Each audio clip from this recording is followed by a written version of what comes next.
The Media Project. Excuse me, do you mind if I join you?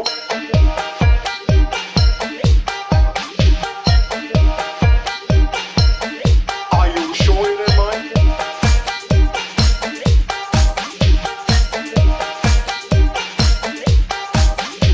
You're absolutely sure about me to stab you? We possess the ultimate weapon of control. People trust television. It's their friend. They believe what television tells them about the news, the weather. Don't you see? We control the creation of truth. Hello and welcome to the Mental Suppository. I'm Bret Herholtz. This week is part 2 of our discussion with scriptwriter and author Buzz Dixon. You know, Splash, never be made again. Come on. No way. Tron, they'll never make it. Oh, they did. Yeah. Huh? I said Tron, they'll never. Oh, wait a minute, they did. And not really that, but they're not making anything better, though. That's the problem. As we're looking through this list of all the great things that Buzz has done. Like the G.I. Joe movie that came out recently, not really that great. That's you know? why. Well, that's it's why funny. I was actually just talking about, I think, a few weeks ago with you guys, the whole beginning to G.I. Joe, the movie.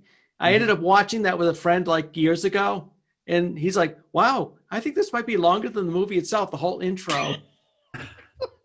I mean, that whole opening was like, it's like recruitment video for G.I. Joe. That's he brilliant job on it. They were determined to squeeze in every single character in the product line. Yes. Nature Blood is on screen for like 1.5 seconds. You know, Shipwreck gets his hat shot off. Yeah. Yeah. I love that opening. I mean, honestly, like you can just, it's just a wonderful, it's just like it's art. Yeah. It was superb. There's no ifs, ands, or buts about it. And they did a great job with it. Yeah. I think, that's why I always think that, especially with retro stuff nowadays today being really big, like Stranger Things and all the 80s stuff coming back and all the properties being bought and remade and everything else like that. I really think some of these properties, like I would love to see a live action version of Thundarr the Barbarian. I mean, that would be an interesting take because I don't think I've seen anything like that in the movie theaters or anything like that. The situation with Thundarr is this. Oh. Ruby Spears was absorbed by Hanna-Barbera. Yes. Hanna-Barbera was absorbed by Turner Broadcasting. Turner Broadcasting is absorbed by Warner Brothers. If you want to do anything with Thundarr, you have to go all the way through the arcane workings of Warner Brothers to find out whatever executive has veto power over anything to do with Thundarr. Oh, good to know. And then you have to say to them, I want to do a project that will make money for you and make you look good. Yeah. And then they'll be interested in talking to you. Thundarr has made a couple of cameo appearances on Cartoon Network shows like Harvey Birdman, Attorney at Law, and one or two others. There's a great interstitial with him and Fred Flintstone and Chicken from Cow and Chicken trying to find a parking space. So you can find it on YouTube. Just look up Thundarr, Fred Flintstone, parking. Hilarious interstitial. But until you find that person and until you convince that person you can do something that will make that person look good, it ain't going to happen.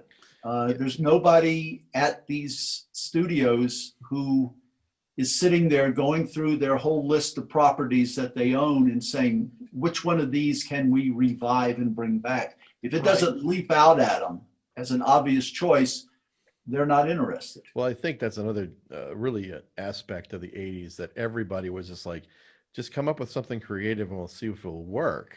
Nowadays, everything it seems to be produced by like a chart or like a demographic. What's going to be the big group now that's going to be the big spenders? Who are the 18 to 35-year-old demographic looking for? And they're not looking at like they're not they're not creating the next Back to the Future series. They're interested in maximizing profit as much as they possibly can. I think that's probably the one sad part about movie studios and producers today, is that it's all about the paycheck. It's all about that. Well, you mean capitalism ruining art? It's always been about the paycheck, but it had at one time, the paycheck was earned by people who realized, I have to create something that people will want to see. Exactly. As opposed to, what can I throw up there that I think they'll buy? Exactly. It's a different mindset. It sounds like it's the same thing, but it's not. It really is. It's subtle, but at the same time, the people who are creating the product were the ones who were the important ones, you know, like Kirby, like yourself, like others who wrote the scripts and came up with the characters. That's, I think, the sad fact of the business today, is it's become so impersonalized. Yeah. You know, I will say this, there's an opportunity for creators today that, and there's no guarantee to this opportunity. All I can say is the opportunity exists. You miss 100% of the shots you don't take. Yeah. But we're seeing with movies like The Martian and a few other things, you can create something online. I'm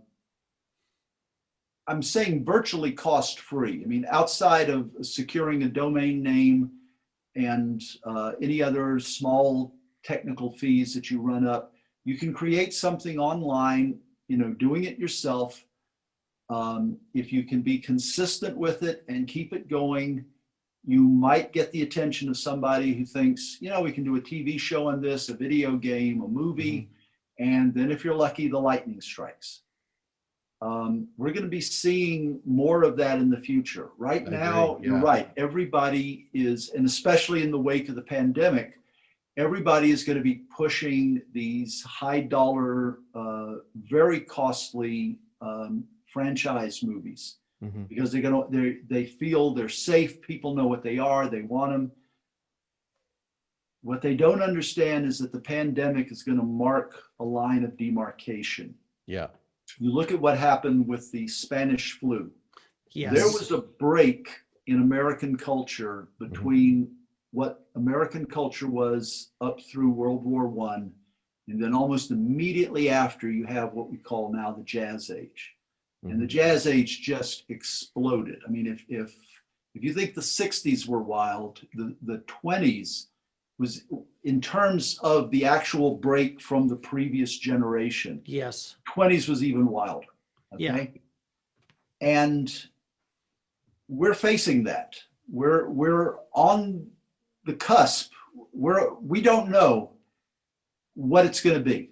Yeah. Right now, there's some young girl in her bedroom working on something that she posts once a week on Tumblr, and odds of fate are going to come down, tap her on the head, and you're it, lady. You are now the new superstar. There's a couple of kids creating video games on their own, and one of them is going to be picked up somewhere, and boom, it is the next major franchise. Yes. And nobody knows.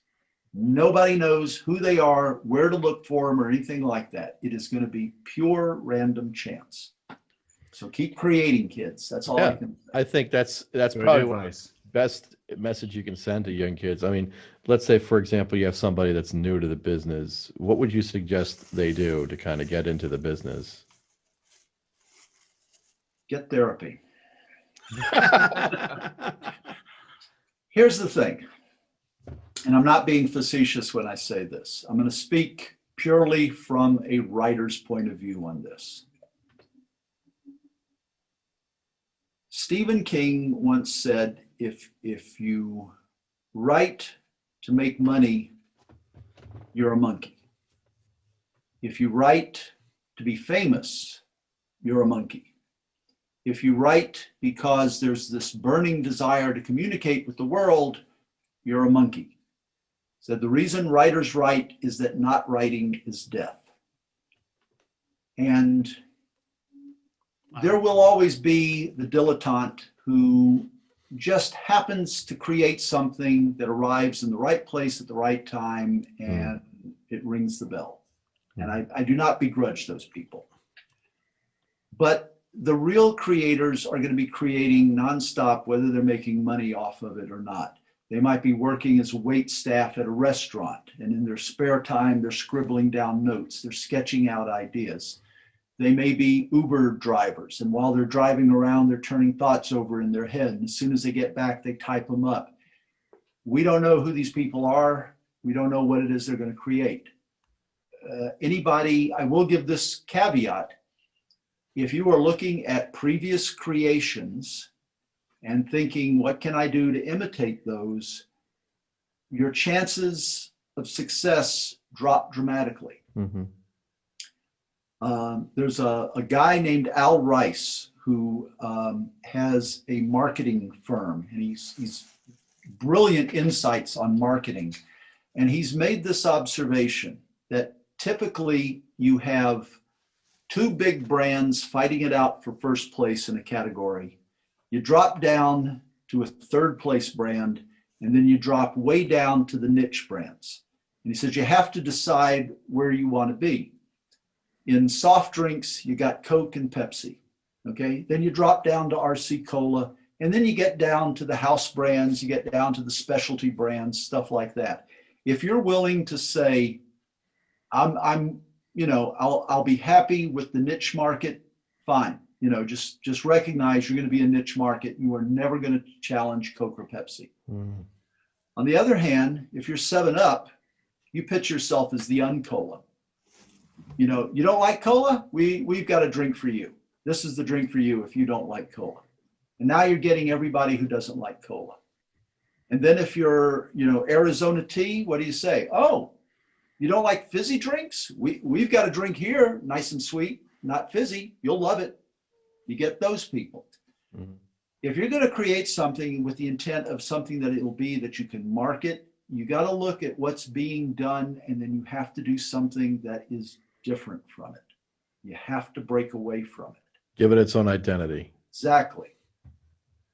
This is the reason why Autobots, even though it came out first, couldn't compete with Transformers, because Autobots was just a ripoff from the very beginning. And if you're an Autobots fan, I don't begrudge you that, but I'm just telling you, it came from Hanna-Barbera. They were ripping them off. You mean GoBots, right? GoBots, excuse me. Yeah. Oh, you're right. I'm sorry, GoBots. Right. Yeah.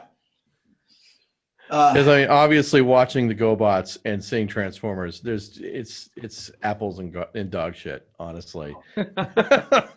That's just the way. Said. I was in the room. Let me tell you, I was literally in the room when Hasbro brought the Transformers project to Joe Ruby. Joe brought the writer staff in. He was going to have this meeting. He wanted us to see what it was talking about. And they opened up this big briefcase, and it is packed with transforming robot toys from Japan. Yeah. We had acquired the license to like 3 different brands of transforming robot toys. They were going to bring them to the U.S. They were going to drop the pilots, the characters that were inside the robots, and make them autonomous robots because they could save 35 to 50 cents on the toy by doing that. And they were going to change the paint schemes, and they were going to, divide them up differently. But they were showing us these transforming robot toys. And I was known in the industry at that time as the giant robot bug, because I was familiar with Japanese animation and like Mazinga and all these things. And I've been telling people, we got to do giant robots. They're going to be the next big thing. And here's Hasbro opening up the briefcase full of giant robot toys. And I'm going like this. And I'm just biting my tongue because I don't dare say anything. And they explain what this all is. And then, they finish the meeting and they pack it up and they go away. And I say, Joe, you've got to get in on this project. I said, trust me, this is going to be big. It's going to be huge. It's going to be the biggest thing ever. Get this project. And Joe says, nah, I got a better idea. We're going to do a show about a teenage boy who turns into a car. I remember that. It was Turbo Teen. Every time he got warm, I think he changed it. Turbo Teen. Was that horny or warm? Yeah. I lasted 15 minutes on that show. Developed a Bible for it. had a meeting. Everybody comes in. They describe the show. They give the Bible to it. We go back to our offices with instruction to come up with story ideas. And I get about halfway through the Bible and I just toss it in the trash can. I go into Joe and I said, Joe, I'll work on this show if you could explain a few things to me. When the boy's a car and they take his tires off, if he turns back into a boy, is he missing his hands and feet? If the boy's a car and they take the engine out and he turns back into a boy, is he missing his heart? Yeah.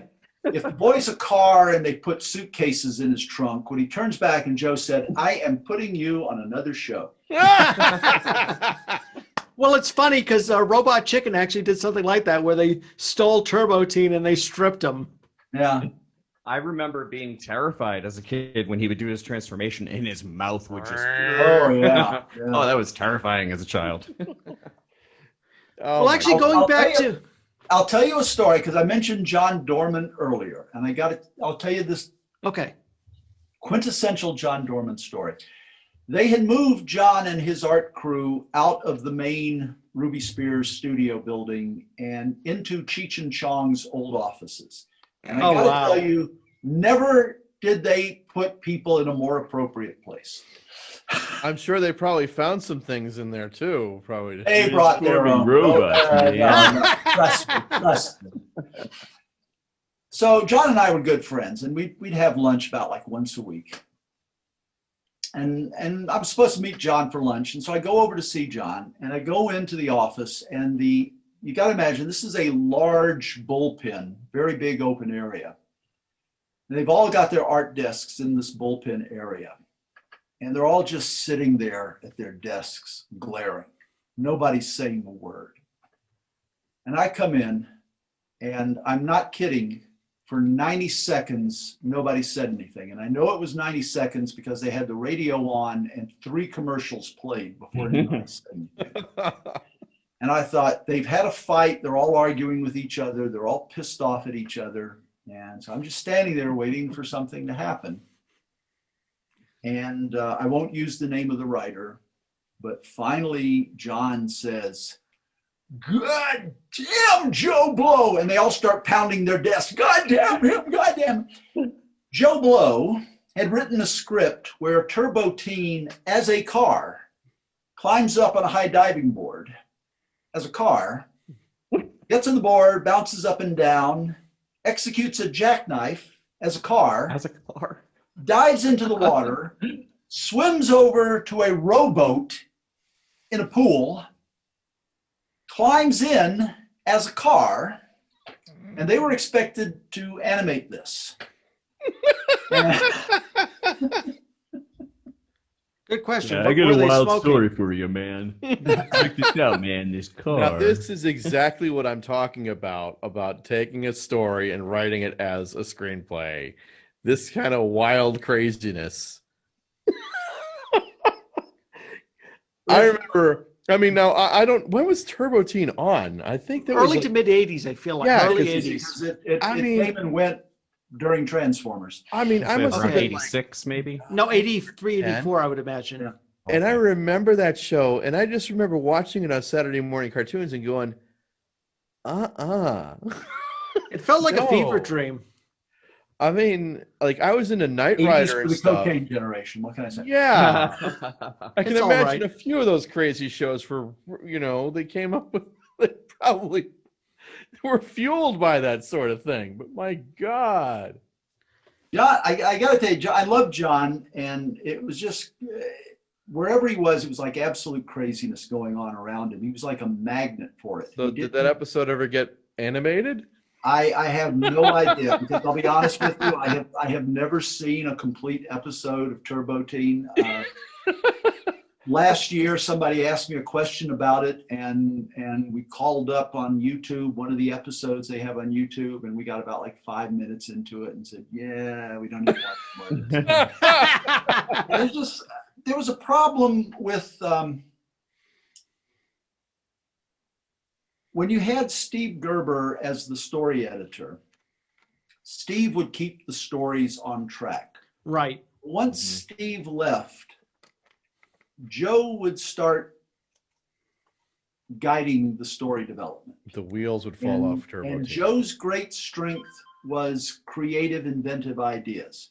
It was not in creating a solid spine that would carry a story. This is the guy who created Scooby-Doo, so yeah. Scooby and he created it with Ken Spears. And Ken was the organization guy. Joe, the way they worked, Joe would spend the day just spewing ideas off the top of his head. Ken would write them down, and then Ken would put them into some kind of logical order. And it worked perfectly. They were really good as a team. And Ken was creative. Ken was not just a transcriber. He was creative on his own. He could figure out how to make things work. He was an organizer. He was an organizer, but when they got their own studio, he had to handle the business end. He had to see that all the deliverables were made, that all the contracts were honored, this sort of thing. And when Joe had Steve Gerber guiding the story department, stories made sense. And when Steve was no longer there, wheels fell off Turbo Teen. It fell off a lot of things. Actually, going back to your story, the 2016 World's Most Dangerous Man, do you still have the original script to that? If I do, it is on a disc somewhere in, I've got it packed away in the garage. And to be frank, I'm not in the mood to start loading little, the multicolored discs one by one. Yep. I can understand that. Reader, I asked that because I'm wondering if you'd ever thought about doing something where you get some of the original voices of G.I. Joe who are still around and do a live reading of the script with the original cast. Well, interestingly enough, we did a few years ago at a convention. We got a lot of the Joe cast who had also done Smurf voices. And we did a thing called Smurf Fiction, where we took a couple of scenes from Pulp Fiction and rewrote them for the Smurfs. It's pretty funny. So no, I just thought, we've been wanting to host a lot of live readings here, so I just thought it would be great to take that story. If I had it, I would be delighted to let someone do it. Oh, we would love to do something like that because it's a great story. Thank you. Right now, the legal conundrum is this. Okay. When Kindle Worlds was in existence, Hasbro was giving permission to writers to write G.I. Joe stories. Mm-hmm. They would sell them through Kindle Worlds. Hasbro would get part of it. Yeah. The writers would get part of it, and everybody was happy. Okay. And the thing shut down. The rights reverted to all those characters back to Hasbro. Okay. Mm-hmm. So if we wanted to do something with the novel, The Most Dangerous Man in the World, or even if I could locate the screenplay, the teleplay. In fact, I don't think it was a teleplay. I think we only got as far as outline on it. Oh, okay.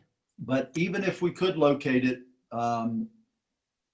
you could probably do a table read and they wouldn't say anything about it. Anything trying to monetize off of it, you would have. Well, that's what I was thinking. Like, say, like if we were to do like the proceeds towards like a charity, a charity or something like that. You would still have to talk to their legal department. You might luck out. You can call them up and say, we want to do this, we want to charge, and we plan to donate to this, and we'll tell everybody what a great thing that you've done by letting us donate. Yeah, I think it goes back to what you were saying earlier with going through all the things and finding the executive or finding the right person to do.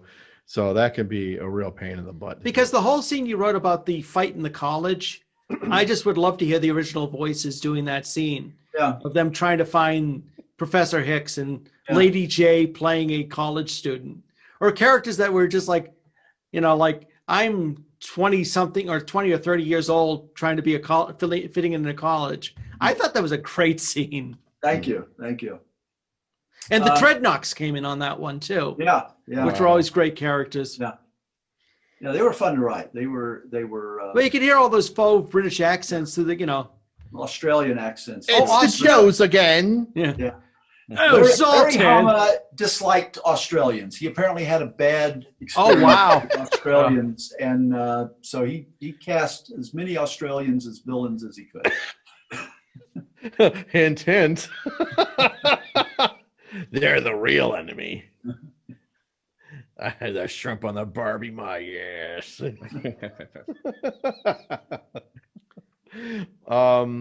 But yeah, it's just this is great. Oh, that was the other thing mentioning I remember reading in the book one of the names Hasbro wanted to use for Serpentor was King Cobra, which was the name of a malt liquor. Malt liquor, yeah. God, I wish they got away with that. Oh, I think man, that's the name of it. I saw that because they went through like 3 or 4 different names, and they said, well, this week we're calling him King Cobra, and I just go, I'm keeping my mouth shut. I desperately want to go on the air with a character named after a malt liquor. No, the new toy of 1986, King Cobra, and this dad's up there. I can get behind that. Yeah. There's also a band by the name of King Cobra as well. Yeah. And they were around from like 1983 to 1984, so that's interesting as well. Maybe they could have gone up against Gem.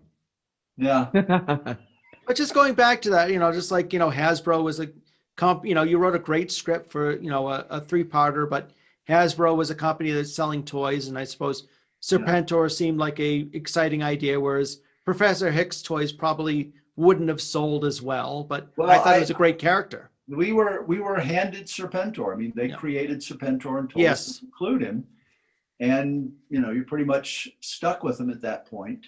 And I'll admit, I didn't like the character, but I still bought the figure. Yeah, I still got him at Christmas. Do you still have any of the toys for any of the toy lines? No.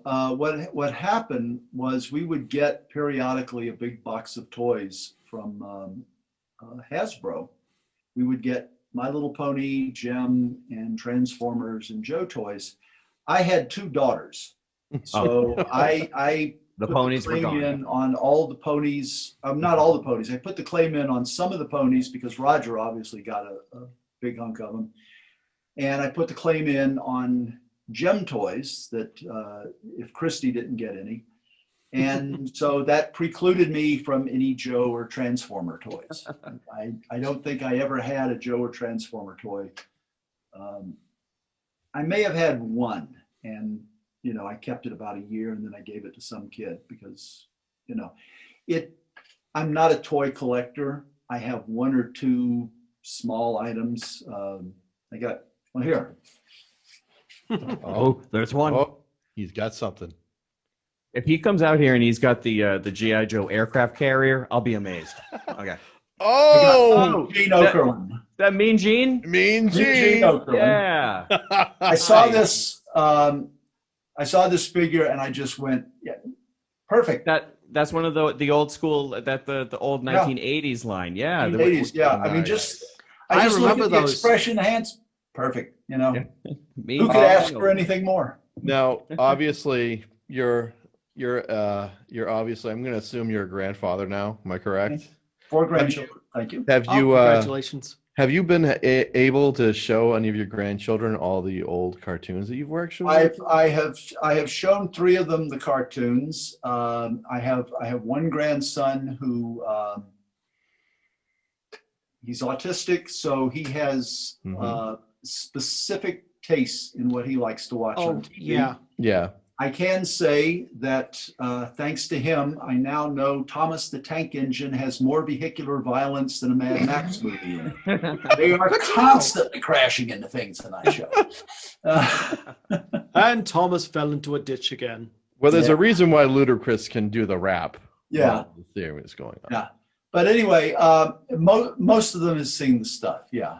And what's their personal favorite? What is there? They like Gem. They like Gem best of all. I think. Of course. Yeah, I told my wife that I was going to be talking with you tonight, and she immediately said, "I still have a bunch of my Gem dolls." Good for her.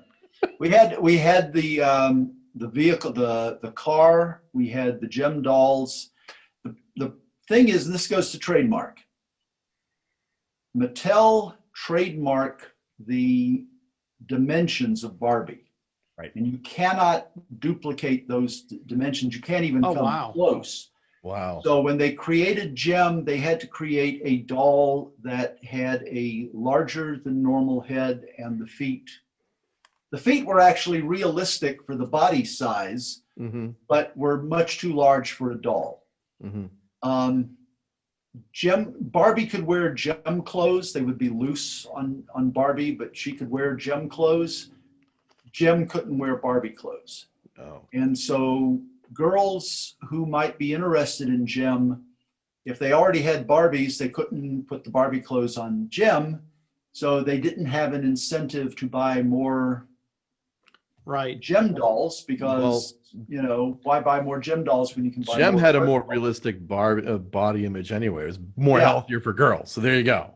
I agree with you 100%. They have made changes in Barbie's design since then. They've got other dolls that are out there now. But the Jem design was what came out of the gate. And Didn't Jem also have a light up feature? Didn't Jem also have a light up feature? I think I think you're right. I think they had a ring or something. So there's one or against earrings. Earrings. Earrings. Yeah, earrings. That's one over Barbie. Yeah. Barbie couldn't light up. Yeah. Well, maybe. But anyway, it's like the thing with the segways. Remember those? I remember those. They were convinced this was going to revolutionize transportation. They were going around the world talking to cities saying, you're going to have to redesign your sidewalks. You're going to have to do all this. We are going to change the way the world makes. And they apparently took this over to Steve Jobs before they were going to release it and said, here's this great thing that we're doing, and we want you to be involved in it.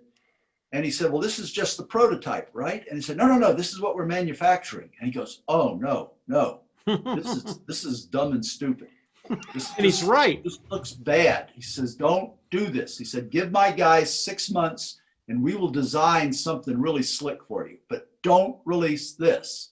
Yep. And they were already in production. So can you imagine if Johnny Ives came up with a design for that for the well, what's interesting is they're now working on multicolored. a chair.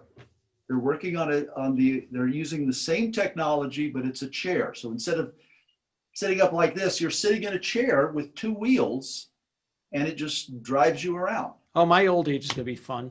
We've all seen the movie WALL-E. That's how we're gonna end up. That's it. Yep. I was actually gonna mention 2 of my favorite episodes that you had done, both from G.I. Joe and Transformers. One was the one with the big game hunter who was trying to get the head of Optimus Prime, which I thought was just an interesting episode because it's like these like out of place characters, because you had the big game hunter with this like elderly butler saying, it's like, well, I'm gonna bag me the head of Optimus Prime. Oh, good, very good, sir, very good. And it's just, it was just such a unusual and unique episode just for that. And of course he ends up getting his own in the end. The other was Once Upon a Joe with Shipwreck, creating these stories for kids, which I always thought was great because it also had that like cartoony element, because I love the Looney Tune cartoons. I'll tell you a story about each one. The character Lord Chumley, I believe his name is. Yes. In the Transformers episode, I had created a concept called Dinosaur Hunters, and it was optioned briefly by CBS. And it was basically guys in robot suits traveling back in time to wrestle dinosaurs, put them in cages, and bring them back to the kind of like a Ray Harryhausen. Exactly. It would have been a perfect Ray Harryhausen movie. And again, that's my giant robot, bug biting us. I had a character, one of the stories was going to be about a big game hunter who, instead of wanting to capture the dinosaurs alive, wanted to go back and shoot a T-Rex, so he could have bragging rights. And it was, the name wasn't Chumley, but it was the basis for what Chumley did. Flint was writing an episode of Transformers. There was something missing. He just felt there was a beat missing in it, and he couldn't figure out what would go in there. And we were sitting around over lunch discussing it, and I forget if he brought it up or I brought it up about there being an outside human antagonist this time instead of Decepticons. And I mentioned Chumley, and he said, that sounds interesting. I think I took one pass at the outline and maybe a pass first draft at the script, and then I handed it over to him. It's 2/3 his work, 1/3 mine at best. I mean, I may not have even contributed a third, but I got my name on it. Yes. And that was where Chumley came from, that I created him as a antagonist in an entirely different project and brought him over. As for Once Upon a Joe, at a certain point, you start getting a little punch drunk. You've done, geez, how many episodes did we do? We did a lot. Yeah. And you're just trying to find some idea that you haven't done before. And I thought, well, let's send up the Joes. Let's do a parody of the Joes. And my smacking of the forehead moment came after we got all the way into actually beginning production, animation on it. I suddenly realized, ponies, they should be ponies. And I called up Marvel and says, is it too late to change the fantasy characters into ponies? And they said, yeah. If I had been a little quicker, we could have had a Joe Ponies crossover. Oh my God. That would have been amazing. Ponies with the Joe verse and the Transformer verse via Hector Ramirez. So the only ones that can fight Cobra and stop them is My Little Pony. Well, that was another one of those episodes Shipwreck really shined in, apart from like the one where he's in like the fantasy, like the prisoner world, where he's like, it's like a fantasy Springfield where he thinks he's in the future, and it's like, that was a great episode with the Synthoids. There was actually a great, it was a movie, I forget the title of it, but it basically was the same idea.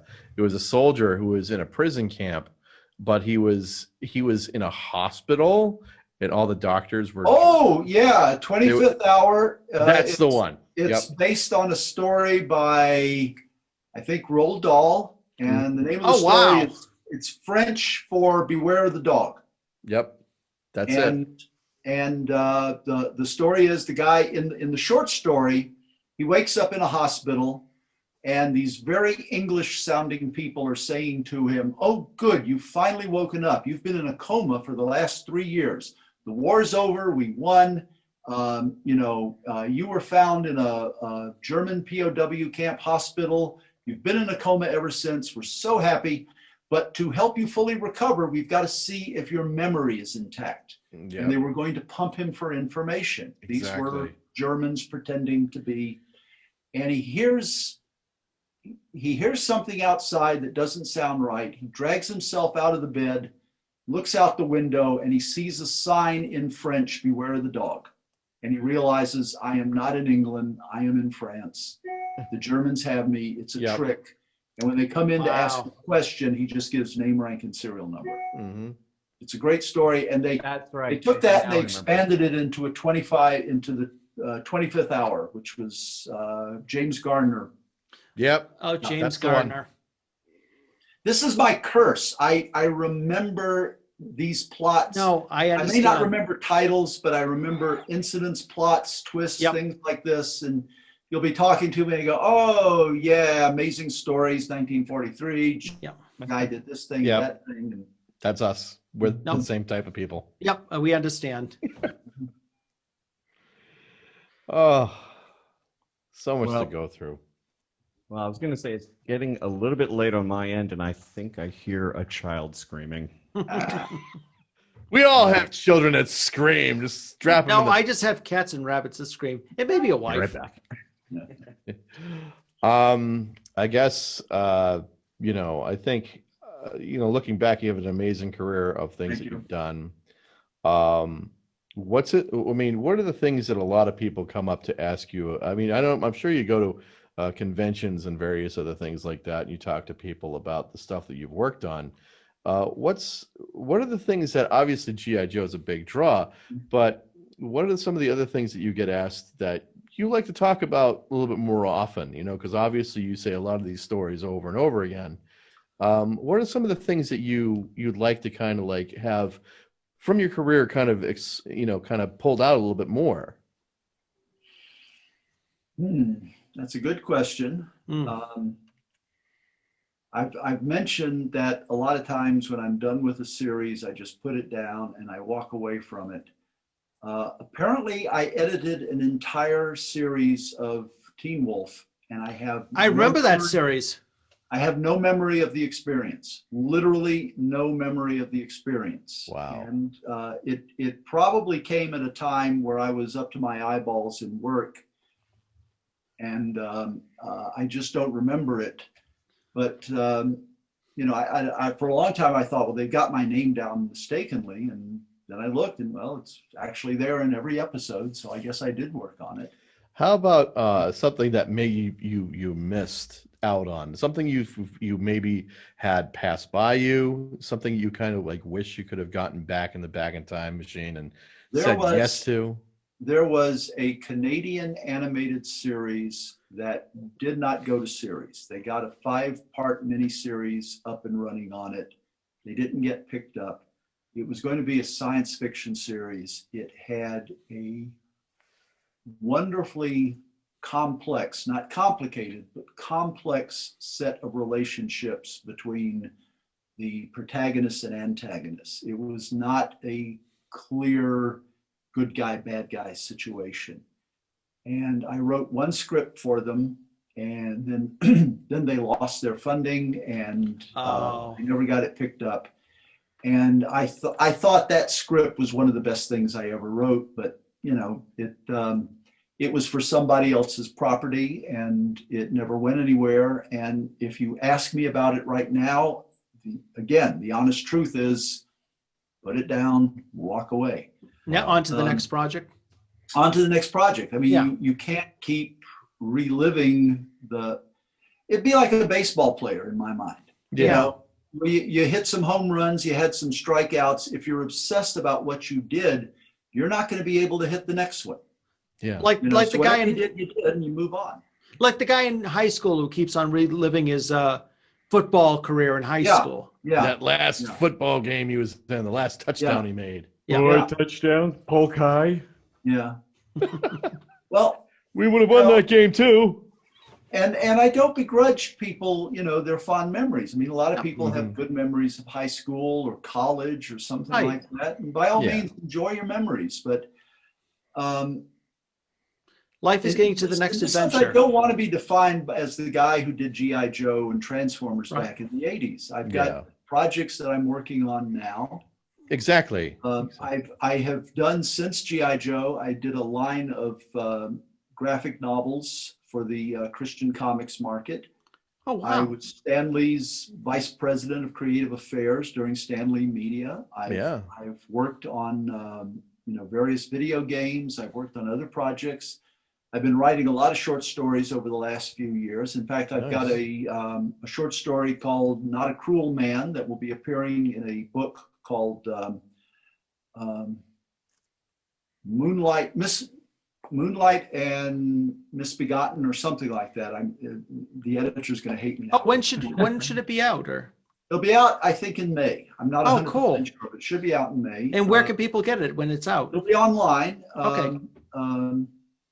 It's I had written another story for her last year for an anthology she did, Heartaches and Half-Truths, which was a story set in the old days of making cereals in Hollywood. So, oh, wow. I love that. I've been writing a variety of things.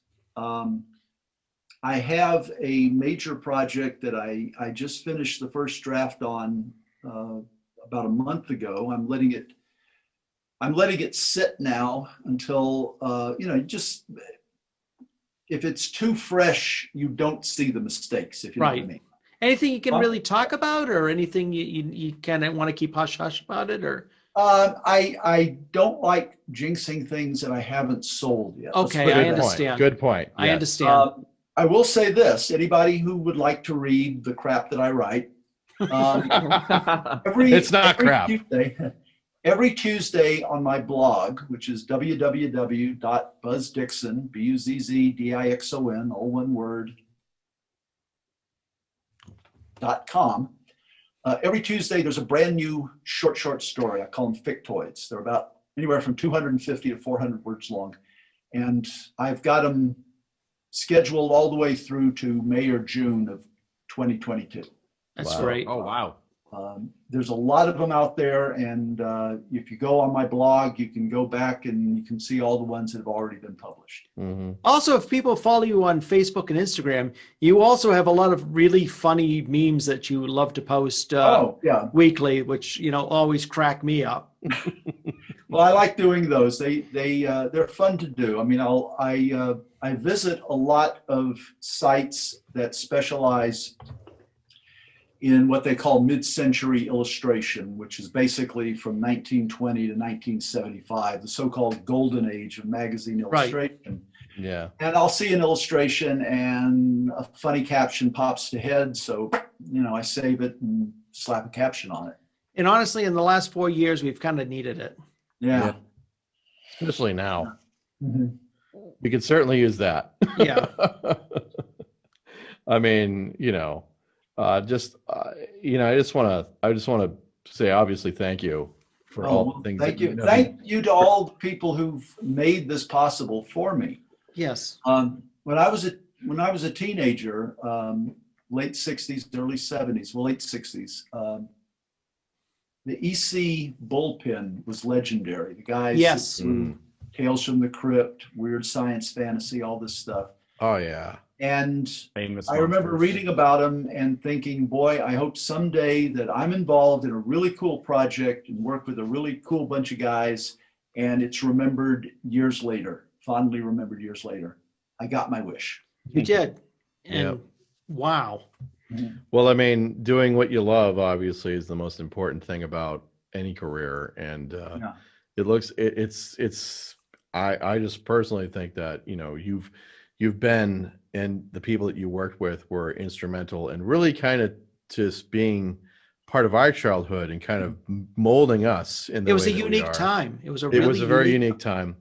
They're all unique times in a way, because we don't have the time to go into this, but the market is constantly changing, and yes, it does. The industry I entered in 1978, the way that shows were done then, within 5 to 8 years, had completely been turned upside down by the syndication market. Yes. And now we're in a situation where the syndication market no longer exists for that type of programming, and we're going back to a creative era.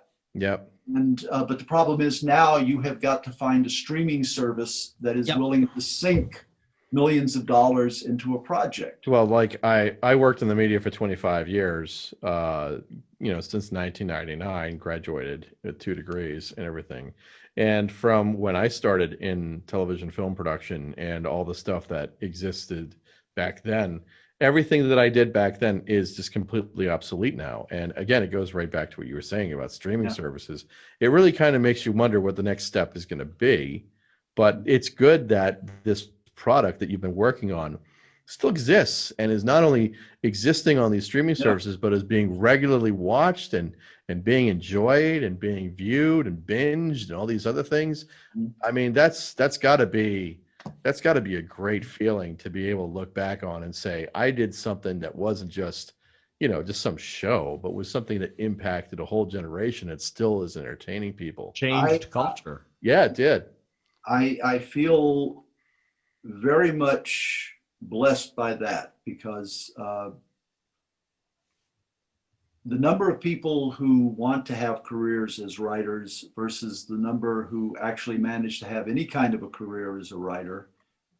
I actually, the Writers Guild of America keeps track of these numbers, and I'm actually considering the number of shows that I've written, that I've had aired, things like that. I'm actually in like the top 10% of professional writers. Wow. That's amazing. Well deserved. That significant an impact. Even just in Saturday morning cartoons and in syndicated cartoons, I've made that much of an impact. And I got to say, obviously, if somebody came to me tomorrow and said, would you like to write a feature screenplay? I'm happy to talk to you. But absolutely. I also have to say, recognize you've been blessed. You've gotten a lot more than a lot of other people got. Well, it's like Stanislavski said, there is no such thing as a small part. There are, however, small actors. Yeah. And I think that goes to writing as well. It has to do a lot with the like your personality and the way that you approach what you do. And like I said, you've had an amazing career, and you've really left an indelible impact upon an entire generation.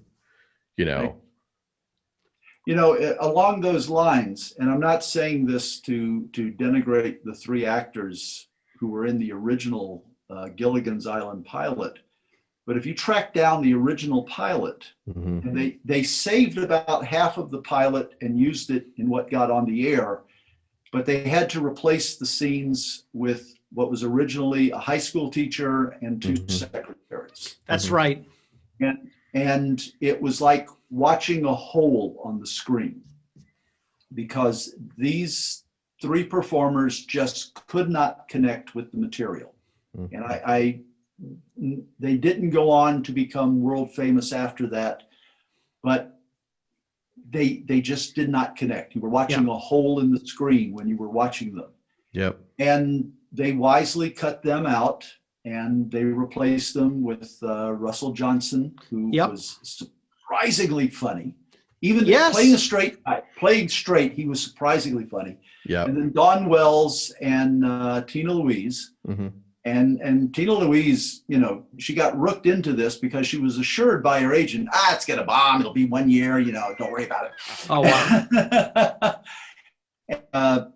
But they just bring an enormous amount of energy to the story. And it was the same story, but one of them is just like, bleh, and the other one is boom. So you're right. Exactly. It's what you bring to it. It's the chemistry. And knowing is half the battle. That's the dumbest thing I ever heard. I've ever heard. Yes. Come on. Yes. Great ending to the book. Oh, that's amazing. That's great. Oh boy. Oh. No, this has been great. Thank you for stopping by and chatting with us.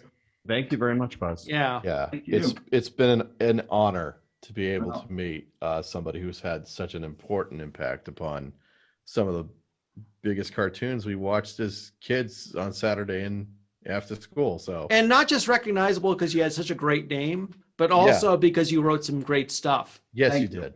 Thank you. I'm looking forward to reading more of your stuff. Yes. Well, I am hoping that I'll be able to start telling people very soon about more projects that are in the pipeline that, I just got to complete them, and we'll see what happens. Anything people can buy now, or, that you can tell them about? I have short stories in various anthologies that you might be able to find, still order them online.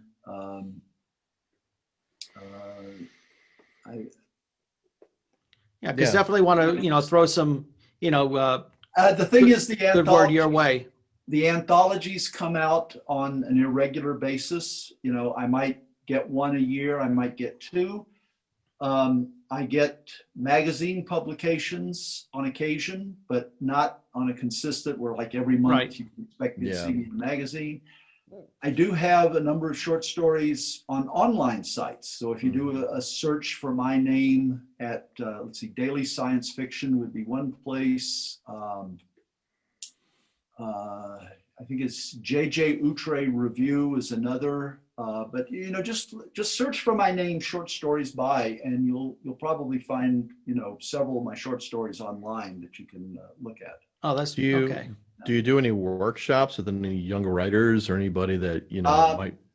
I'm involved in a local writers group that prior to the pandemic, we had a number of younger writers, late teens, early 20s in the group. Obviously, with the pandemic, we had to scale way back, and we've only got like 7 members now, and they're all middle-aged or older. Yeah. Afterwards, I might be, being more involved. I'm really not really not a teacher kind of person. I've had people tell me, well, you ought to get into teaching. And, my response is, if I'm allowed to slug one kid with a baseball bat on the first day for mouthing off to me, so the rest of them will be terrified, yes. If not, I don't have the patience for it. I just sounds like some of my teachers back in the 80s. It goes by prison rules, right? Yeah. Show them who's boss right away. Yeah, exactly. You're gonna go in the hole. I don't have the patience for it. There's a famous story. That's a paddling.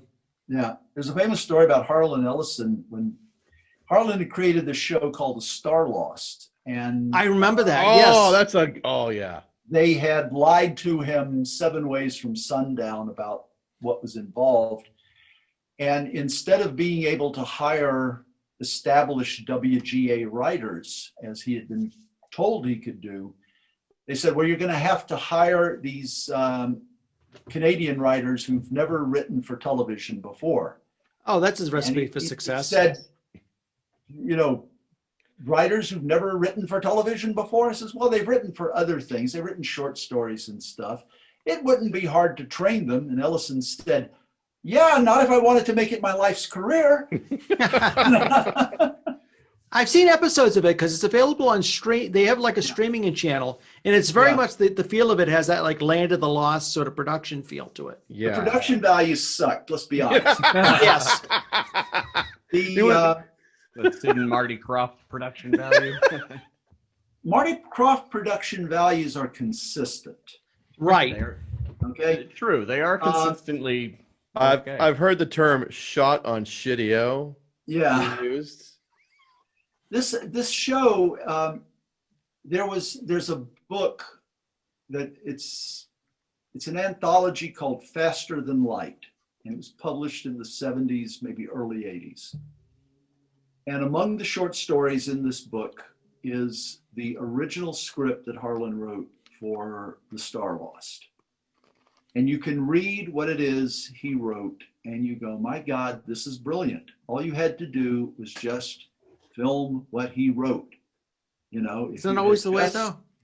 Just done what he said, and it would not have cost a penny more. But he was dealing, unfortunately, with it. It's bad enough when you're dealing with idiots, but it's worse when they are dishonest idiots. Yeah. Yes. An honest idiot you can possibly convince, let me do it, and it'll work out, and they'll let you do it. The dishonest idiots. The story that I love about that show is, for those who are not familiar with it, it takes place on a generation ship where there are literally thousands of domes, each one with a different culture in it. Mm-hmm. And the people in these domes don't realize they are inside a giant spaceship. They've grown up too many generations in it. One person in one of these domes becomes aware there is a great menace threatening the entire ship, and they've got to find the control room in order to avoid this terrible menace.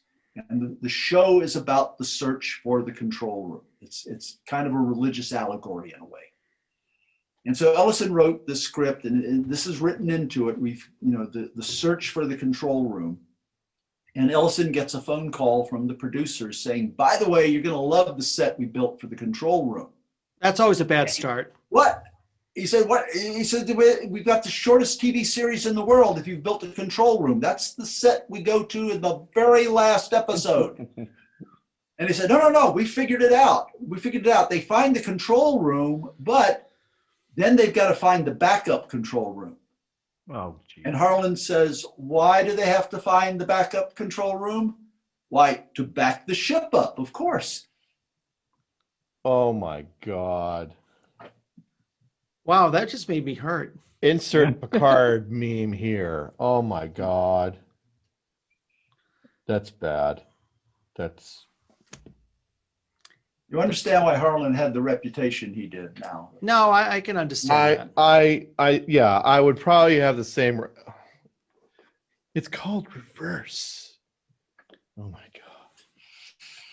Yeah, if you find that book with that script in it, read it. It is just brilliant writing. I just remember. You see, here's the thing. I actually love to collect old TV shows. Like my DVD collection is like like full of old TV shows, even stuff that hasn't really lasted a season, like Adventures of Briscoe County Jr., for example. But I remember seeing Star Lost, and I was about to blind buy it, and I'm like, well, maybe I can see an episode on YouTube. And I watched like the pilot episode, and I'm like, yeah, nah. And the pilot episode is the best. Yeah. I mean, they had a couple of good actors on that show too. They had like the guy who played Baltar on Battlestar Galactica on that show. They pulled the Canadian cards is what they did. Keir Delay was on it. And, a lot of they got all the Canadians back, which is a good thing. I mean, that's fine. See, that's a problem with a Canadian production is there has to be a X amount of Canadian content to it. Yeah. Not just we go to your country and we hire the crew. You've got to have stories or performers or writers who are from Canada. Yeah. And there are a lot of good Canadian directors and writers. I'm not denigrating them. Right. But the thing is, the talent pool is not as large and as vibrant as the talent pool in the United States. But if the rules are you've got to have Canadian writers writing the show, you're not able to draw into the much deeper pool that U.S. productions can draw on. Saskatchewan in space. Yeah. And it shows. Yeah. It shows. Yeah. And by the way, if there are any Canadians watching this, I love Canada. I mean, Montreal and Vancouver, two places my wife and I love to visit. Oh, absolutely. We can go back once the pandemic is over, presuming you're going to let Americans in. Oh, so far, you're playing it really smart, keeping us out. That's a good idea. Absolutely. But I'm sure they're probably... I love Canada. I would be delighted to go back. I've seen a lot of Canadian movies and TV shows, and there's a different sensibility, but it's an enjoyable sensibility. Yeah. But just to be honest, the talent pool isn't as deep as it is in the United States. And it's sheer population number. What can I say? Not only that, but also cultural sensitivities, like you said earlier. You know, like there's a difference between what an American audience would like and a Canadian would like. You know, it's just the same as like classic Doctor Who, for example. Classic Doctor Who wouldn't play well on regular American television just because it's formatted differently and shot differently. Yep. I mean, I remember growing up watching Doctor Who on public television during Pledge Week. Yeah. That was how I got exposed to it. But, you know, regular American TV, they want to see explosions. My God. Well, when John Pertwee took it over, the number 3 Doctor, he was the Doctor Who that I was introduced to the series. He's one of my favorites. I knew of its existence. I knew of its existence, but I had never seen any episodes until I saw, the John Pertwee ones. And apparently the English Doctor Who fans, many of them disliked the Pertwee things because Pertwee wanted, there's got to be more action. I got to be running around and doing things. Very James Bond. Exactly. He was very much wanted a James Bond kind of vibe to it. Mm-hmm. And that was one of the reasons his version was able to penetrate the American market, even to the limited degree that it did, was because there was more action to it than the previous 2 versions. You had the Brigadier. Yeah. You had Unit and you had stuff. So With me, I was exposed with Tom Baker. That was the ones they started, I think in my area, they started showing with the swirling scarf, and it was very Hammer horror. And I just remember being very frightened of him, as just the bulging eyes and the smile. For some reason, he terrified me. And I actually had a teacher, I actually had a professor from England who said John Pertwee terrified him as a kid. Pertwee actually did another series in England where he played a living scarecrow. Worzel Gummidge. Not the scarecrow of Romney Marsh, but a different one. Yeah. Yeah, Worzel Gummidge, I think it was called. Yeah. And I mean, he looked creepy in that. Yeah. I don't know anything about the series itself. I understand he was supposed to be a positive character, but he still looked creepy. Yeah. Well, see, this goes back to the small actor instead of small part things. Exactly. One of the things that separates British actors from American actors is when the British actor accepts the role, he accepts it 100%. He dives into it. Yes. And if you tell him, you're playing a talking toadstool in a Doctor Who episode. The next week, you're Hamlet. He brings the same degree of dedication and skill to both of them. Absolutely. You know, he plays that walking talking toadstool 100%, and he plays Hamlet 100%. Yeah. Yeah. You know, I think it comes from a theater background too, because they have like that whole, you know, like theater community, which, you know, we don't really have over in the States as much. We don't. I mean, I'm going to go off on a tangent here. I think we lose certain things that we should keep as technology advances. Absolutely. For example, radio drama. Yes. Audio drama. Mm-hmm. There is no reason we can't have audio dramas, audio comedies, things that people listen to, especially with streaming services now. Exactly. Yeah. There's no reason we can't have that, except audiences just don't accept it. You know, we somehow have got the idea, well, that's old fashioned. Who wants to sit and listen to something? You'll sit and listen to music. Yep. That's true. You'll sit and listen to a podcast. Read a book. Yeah. Well, I think that, yeah. I think that part of it also goes to, like, you know, for example, people are very easily to be convinced that something that's old is not viewable anymore, even though it's a lot more relatable today than it was maybe in the past to a different portion of your lifetime. Mainly because, you know, maybe just because the technology is different. Like, for example, you see how like Apple treats people with their phones or their equipment and stuff like that. Like people are constantly pushed into the new technology immediately, you know. Again, we go right back to that whole, the things that used to be old are now new again. Yeah. Absolutely. Mentality. Like, again, like you have all these streaming services, but they need content. Yeah. You know?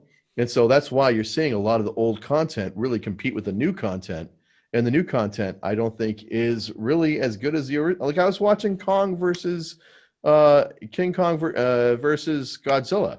And I was like watching it going, this is really a nice movie. But I miss the rubber suits. Yes. You know? Yes. It was actually a really, really fun movie, but you lost that whole scale and scope of the monsters because there was no guy in a suit. And that's what made the movie feel like it as fun as it was. Gamera versus the Velveteen Rabbit.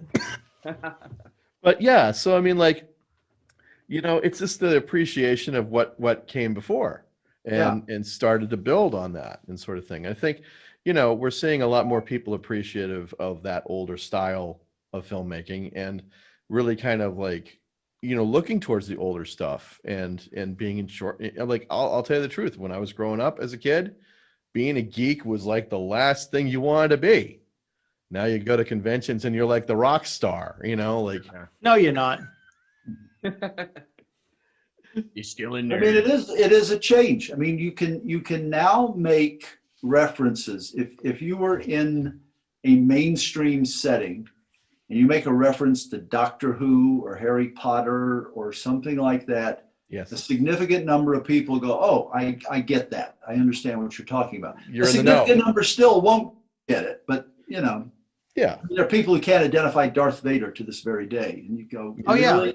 Really? After all they've spent on the toys and the movies? Really? Oh, I know.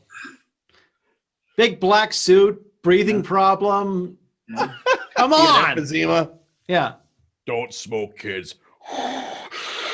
It's bad for you. Oh, that's more like, what's his name? Yul Brenner as Darth Vader.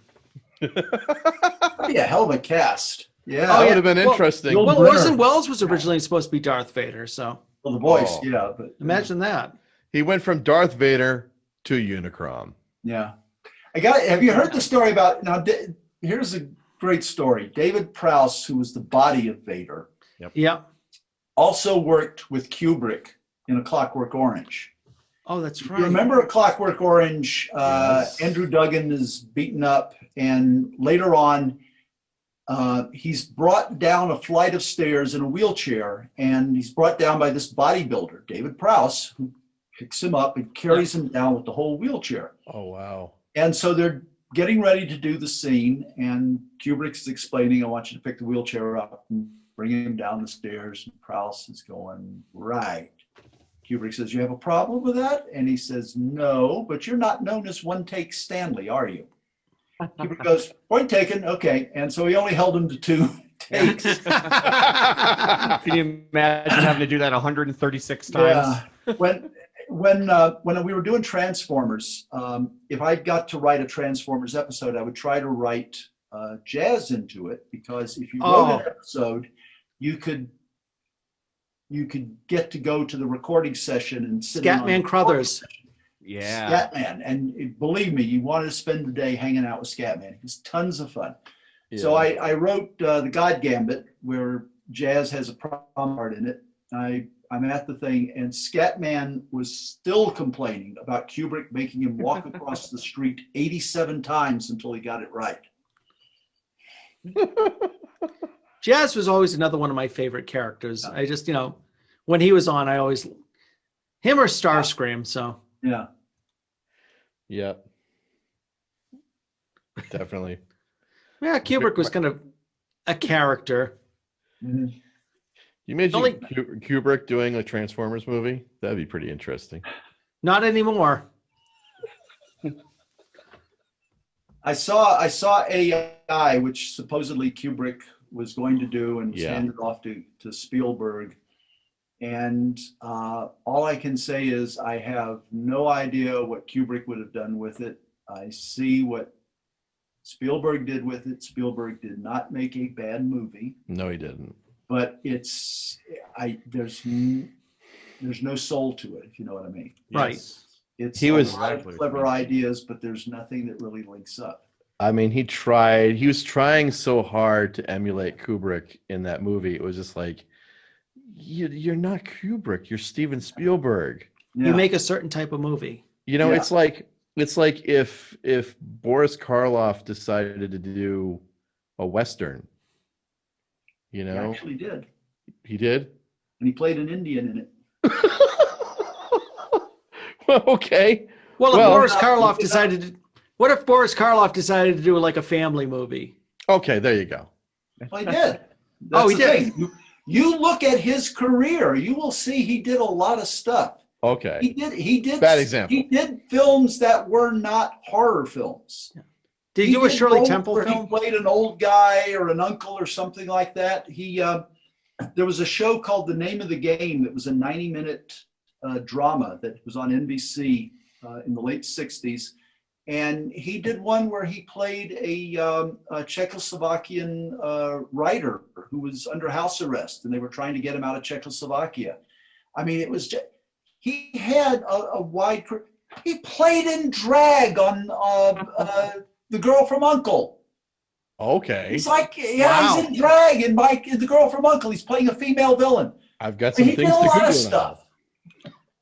I think between him and Christopher Lee, I always thought it was kind of a shame they never used the lines from the original Mary Shelley's Frankenstein, where they had Frankenstein speaking more eloquent, because both of them had great voices. Oh, yeah. I mean, imagine Christopher Lee mentioning the Milton's Paradise Lost lines, stuff, or even Karloff doing it, because they just both had great, and you only have a glimmer of that in Bride of Frankenstein when he says, we belong dead. It's just like, you have that glimmer of it. Yeah. Actually, the Frankenstein monster does speak in a couple of the later ones. Yeah. Not eloquently, a word or two, but he does speak in the later ones. Right. Especially the one, and here's the nerd, okay, the horror nerd. Technically, after Ghost of Frankenstein, it's Igor in the monster's body. That's right, because Bela Lugosi plays Igor. They've transplanted Igor's brain into the monster. And so he should be able to talk, because he was talking after they transplanted the brain. Yeah. Okay. I think I remember that. That's right. And he was like, I wanted to have a better body. And that was the whole thing. That's smart. Here we go. You want to hear my pitch for how to bring back the Universal monsters, because they've screwed it up. Yes, they did. Absolutely. Yeah. You bring it back as a TV series set in the early 1940s in Eastern Europe under Nazi occupation. Yes. Because who do we hate more than monsters? We hate Nazis. Oh my God. Or Mussolini. Wolfman, Dracula, and Frankenstein turn them loose against Nazis. You could have some like guy from the OSS. Yeah. You know, something like that. You could like have like we're just gonna like do secret like clandestine operations. Exactly. And it's like that would be brilliant. Yeah. That could be something that Shudder could probably produce. Oh, you could have like a Nick Fury character. Yeah. You pick it up at exactly the tail end of House of Frankenstein. Yes. Okay. You just make it seamlessly part of that whole series. Or maybe the Nazis are also looking. No nothing. It's just the same old monsters, but now fighting Nazis. And maybe the Nazis are trying to capture the monsters too, to be like, well, they got to capture them so they can utilize them. Yeah. So they can utilize whatever. That's. They would want the Wolfman so they could have, a legion of werewolf soldiers. Dracula would be kind of problematic because he's Romanian, and that wouldn't be. I hate to. Romanians were actually allies to them, so. Can you imagine like one part where they're like looking at Frankenstein, going, "Is any part of him Jewish?" Ouch. I can imagine. They could put Hitler's brain in Frankenstein's monster. Yeah. They've got all these guys that are getting killed, and you just take the parts that aren't shot up too bad and put them together and create a new, soldier. So they would be very much interested in getting the Frankenstein thing going. Yeah. Dude, that's brilliant. That would be I'd watch that. I would. I'd want to watch that. I'd want to read that. It sounds like something that would be good on the new Creep show. Yeah. Yeah. If any film producers are listening to this right now, don't you dare steal the idea, or I will find you and I will kill you. Buzz came up with it. It's Buzz's idea. He's the one who should write it. Screw off. Well, I'll help for writing if you need me to. Okay. I'll help you a little bit. Oh, would you look at the time? Oh, thank you for stopping by. This has been great. My pleasure. Yeah. My pleasure. And it was a lot of fun. I always enjoy doing this. And, we appreciate it. Is this live or is this going to be put online? This is going to be put online at some point. Okay. Yeah. Please we're going to edit it, and we're going to edit it in certain ways to make you sound horrible. No, I'm just kidding. I think we're releasing it. Just let me know, and I'll put it on my on Facebook. Awesome. Oh, thank you. That would be fantastic. And it's just a pleasure to talk to somebody like you, an industry insider who's been part of this business for as long as you have. It's a privilege. Yeah. Geez, wait a second. Now you've got me. Hang on a second. Let me figure something out here. Are you taking the Mean Gene figure out again? No. Ah. Shit.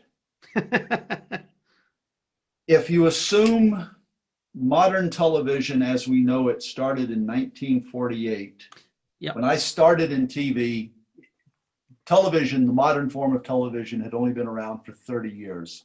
Wow. 38 would have been 43 years ago. 78 would have been 43 years ago. So I have been in television longer than television existed before I started working in it. Holy mackerel. And now this is your television. Yeah, I know. Exactly. By the way, one last thing. This is a movie studio, kids. Yep. Really, seriously, it's a movie studio. We've spoke about that as well. Yep. Your cell phone. Yep. Go out and make movies. Yes. Don't wait. Just go make your own. Totally. That's a great message. Yeah. Well, thank you very much, Buzz. Thank you for having me. We appreciate you being here. Thank you very much. Thank you. I would like to thank our guest Buzz Dixon for stopping by. On behalf of Jamie and Andrew, thank you for listening to The Mental Suppository.